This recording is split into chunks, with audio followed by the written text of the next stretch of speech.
दोस्तों MPITI TO के form 1 नवंबर 2022 से 15 नवंबर 2022 तक भरे जाएंगे और 16 दिसंबर 2022 से इसके एग्जाम शुरू हो जाएंगे। अब बहुत सारे लोगों के मन में ये सवाल है कि सिर्फ 1 से 1.5 महीने के अंदर वो अपनी टीओ की तैयारी कैसे कर सकते हैं। तो कोई बड़ा टास्क नहीं है दोस्तों, अगर आप पूरे तरीके से स्ट्रेटेजी बना के करेंगे तो 1 से 1.5 महीने के अंदर ही आप अपना पूरा सिलेबस कवर कर सकते हैं।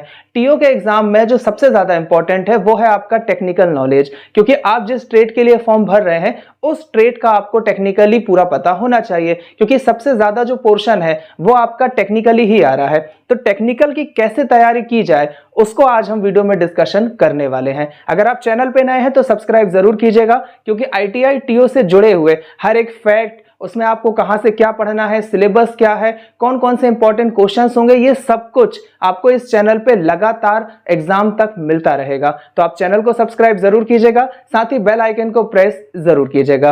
अब बात करें दोस्तों अगर हम ट्रेड की, तो ट्रेड में से आपका 70% पोर्शन आना है, तो आपका ट्रेड की तैयारी सबसे पहले होना चाहिए। एग्जाम्पल के लिए अगर आप इलेक्ट्रीशियन के लिए फॉर्म भर रहे हैं तो आपको इलेक्ट्रीशियन की ट्रेड थ्योरी पूरी पढ़नी पड़ेगी। अगर आप फिटर के लिए भर रहे हैं तो फिटर थ्योरी पढ़नी पड़ेगी। डीजल मैकेनिक कर रहे हैं तो डीजल मैकेनिक की, कोपा से कर रहे हैं तो कोपा का। तो आपको सबसे पहले ITI का सिलेबस यहां पर देखना पड़ेगा, क्योंकि जो आपका एग्जाम पेपर सेट किया जाएगा वो ITI के सिलेबस के हिसाब से किया जाएगा। एग्जांपल के लिए दोस्तों अगर आपने इंजीनियरिंग की है या पॉलिटेक्निक की है और आप इलेक्ट्रीशियन के लिए या फिटर के लिए भर रहे हो, तो आपने क्या पढ़ा हुआ है वो यहाँ पे उतना इंपॉर्टेंट नहीं होता है, बल्कि आप जिन्हें पढ़ाने के लिए टीओ बन रहे हैं आप ITI वाले बच्चों को पढ़ाएंगे। तो ITI वाले बच्चों का जो सिलेबस है उसमें से ही आपके सबसे ज्यादा क्वेश्चन आएंगे। तो आपको तैयारी करने से पहले ITI का उस ट्रेड का सिलेबस आपको निकाल लेना है जिसके लिए आप फॉर्म भर रहे हैं। अब बात करें अगर हम तैयारी की, तो आपका पेपर MCQ में आना है, यानी कि ऑब्जेक्टिव में ही आना है। तो आप ज्यादा से ज्यादा तैयारी हो सके तो ऑब्जेक्टिव की ही करें, क्योंकि 1 से 1.5 महीने में अगर आप पूरी बुक पढ़ने की कोशिश करेंगे तो उतना टाइम आपको नहीं मिल पाएगा। लेकिन अगर आप ऑब्जेक्टिव के हिसाब से तैयारी करेंगे तो आपके लिए काम यहाँ पे आसान हो जाएगा। मार्केट में बहुत सारी ऑब्जेक्टिव की बुक मिलेंगी। कुछ स्टूडेंट यहां पर यह भी गलती करेंगे कि वो जाके ITI की हैंडबुक उठा के ले आएंगे। तो दोस्तों हैंडबुक में उतने क्वेश्चंस नहीं होते हैं और ना ही उसमें ऐसे IMP क्वेश्चन होते हैं जो आपको एग्जाम में पूछे जाएंगे। तो हैंडबुक आपके लिए यहां पे इंपॉर्टेंट नहीं है।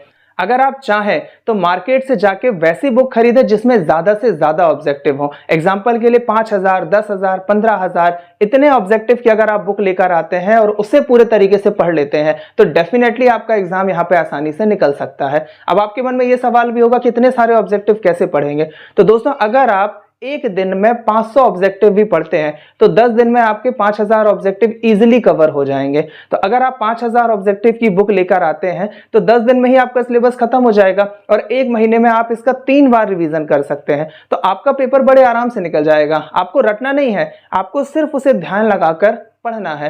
तो मेरी आपसे यही सलाह है कि आप जिस ट्रेड के लिए भर रहे हैं सबसे पहले ITI का आप उसका सिलेबस निकालें और मार्केट से जाके ऑब्जेक्टिव की बुक खरीदें, क्योंकि टेक्निकल ही यहाँ पे सबसे ज्यादा इंपॉर्टेंट है। रही बात नॉन टेक्निकल की, तो उसके जितने भी इंपॉर्टेंट क्वेश्चन होंगे, उसके पैटर्न होंगे, वो हम आपको धीरे धीरे वीडियो के माध्यम से बताते जाएंगे। तो उसका पोर्शन आपका बड़ी आसानी से कवर हो जाएगा। लेकिन टेक्निकल के लिए आपको अभी से अपनी तैयारी शुरू करनी पड़ेगी।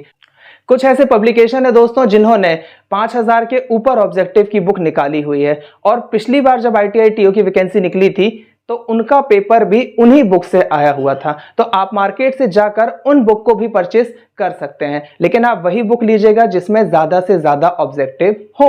और ITI टीओ के लेकर आपके मन में जो भी डाउट है या सवाल है तो आप नीचे कमेंट बॉक्स में लगातार कमेंट करके पूछ सकते हैं। हम हर एक कमेंट का रिप्लाई आपको जरूर देंगे। तो मिलते हैं अगले वीडियो में, जहां हम आपको ITI टीओ से जुड़ी हुई और भी जानकारियां देंगे। धन्यवाद।